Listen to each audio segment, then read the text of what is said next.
So the plan. You have to be clear about your strategic objectives. You have to know where you are going and how you are going to do it. And this has to be in the strategy of the company. If a company wants to export, okay, it has not only to be included in its strategy from day one, but it also needs to have a product that is from day one adaptable or easily adaptable to export whenever export is going to be done. Make sure you are aware of your social, your economic, and your political environment, whether in the country that you are in or the country that you want to export to. You have to know that, for instance, if you are in a country or if you are going to export to a country that has political instability, you need to know how to approach that. If you have a product that is revolutionary or maybe that is very futuristic and that you want to actually approach a conservative or maybe a traditional society with it, you have to see how to make it adaptable to that society. So you have to be aware of those factors and the environment that you are in so that your product actually fits where you are planning to export. Assess your product range, identifying which to export and whether modifications are needed for different markets. This is very important, as I was explaining. You need to know if your product is 100% adapted to that X market, that specific market, and if not, how you are going to adapt it and how you are going to actually make those modifications for it to be fit for those markets. Make sure you can commit the required amount of time to develop an international market in the initial stages. So you have to know that it's not, exporting is not just like at the click of a button. It doesn't happen like that. It needs time. And time needs for you to find the right partners in that market, to first assess and study that market, find the right partners, go ahead and maybe test the product, then run a whole communication campaign for the product to have enough awareness for it to be launched. So all of this takes time, and you need to know that you should have the required time and also the required amount of money allowing you to actually properly launch a product overseas. Get your finances in order.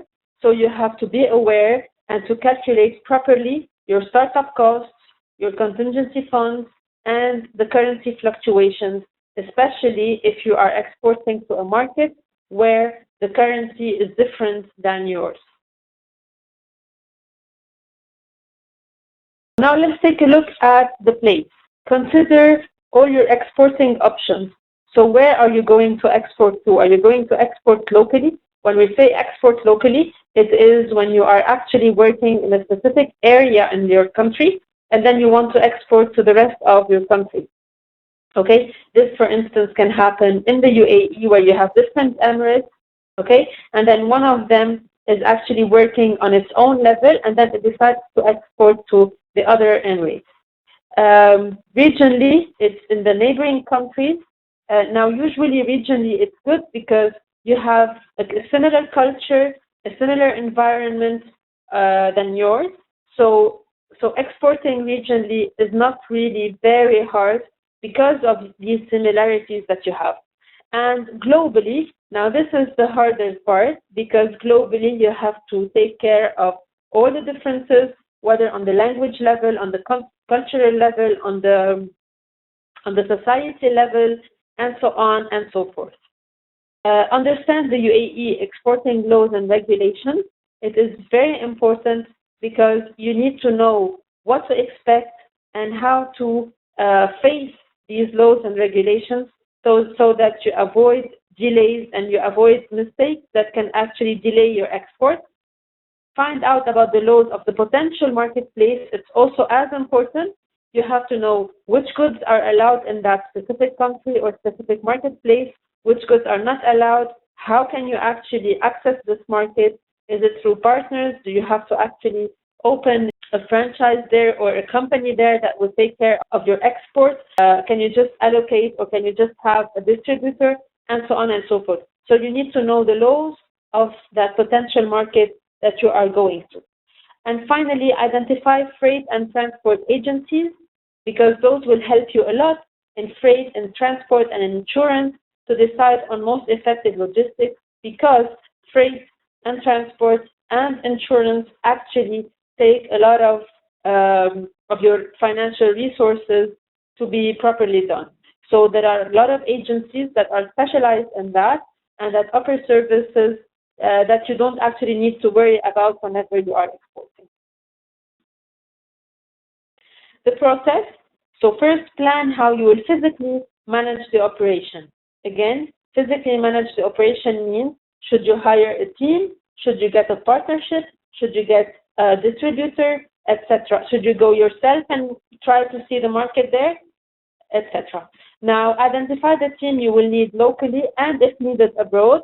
Obviously, you would need a team locally within your premises to help you with the export operation. So this team needs to work on assessing the market, understanding it, collecting market intelligence, probably traveling to that market to discover it more.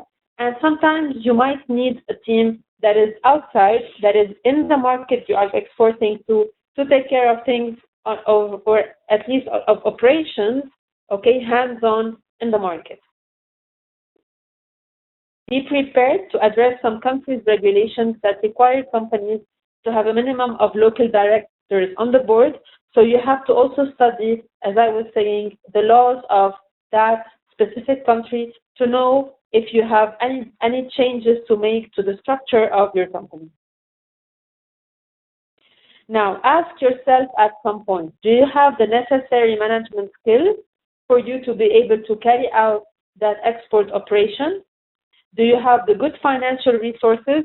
It's very important. Again, finances are extremely important because they will allow you to sustain your business whenever you are in the export phase, okay? And before you actually start cashing in the money from your client. Do you have the technical know-how? The technical know-how, especially to adapt your product to the local, to the needs of that local market? Do you have the capacity to supply and or manufacture a specific quantity of products for that market? And finally, do you have the international marketing intelligence and know-how of that market or of the different markets you are going to? Do you know the habits of the people? Do you know their needs? Do you know their behavioral patterns? What are the things that you know? What are the things that you should know about that international market?